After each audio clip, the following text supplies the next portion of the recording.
The rain began to fall just as Chloe lit the last candle in her dimly lit living room. She stood back, admiring the eerie glow of her setup.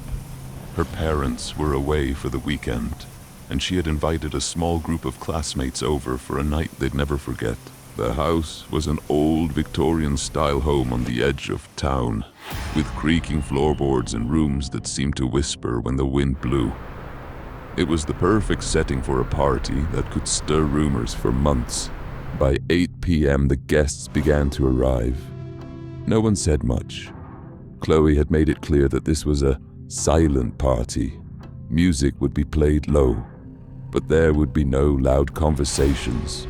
No shouting, just the thrill of being somewhere forbidden. The air was thick with tension as the group of 8 shuffled into the living room. Chloe handed out flickering LED bracelets to each guest. The colors shifted subtly, casting ghostly hues across their faces.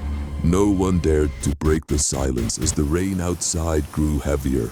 As the night wore on, the quiet turned from thrilling to unsettling.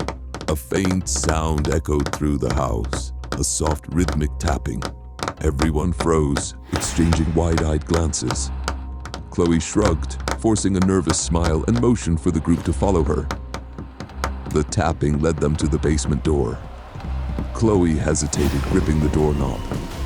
She twisted it slowly, and the door creaked open, revealing the steep staircase descending into darkness. She grabbed a flashlight from the counter and stepped down. The others followed one by one. The beam of light swept over cobwebs and old furniture. The tapping grew louder, more erratic. It was coming from the far corner of the basement, behind a tall wardrobe that leaned precariously against the wall.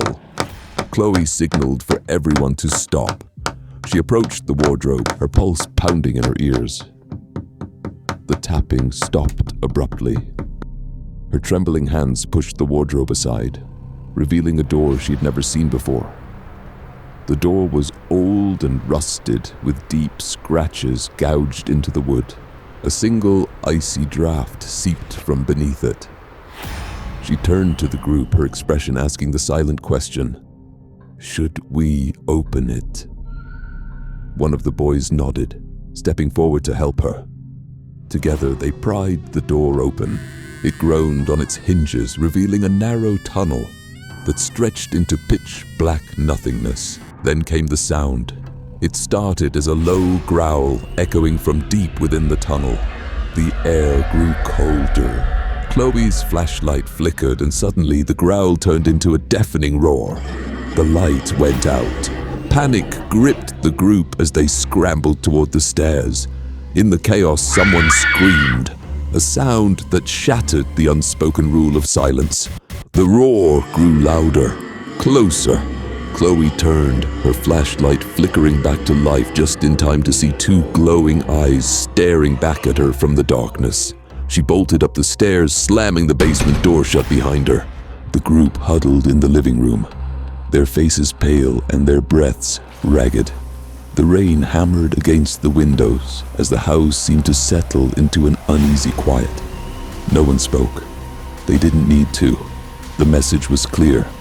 Some doors should never be opened, and Chloe was left wondering if they had truly shut it for good.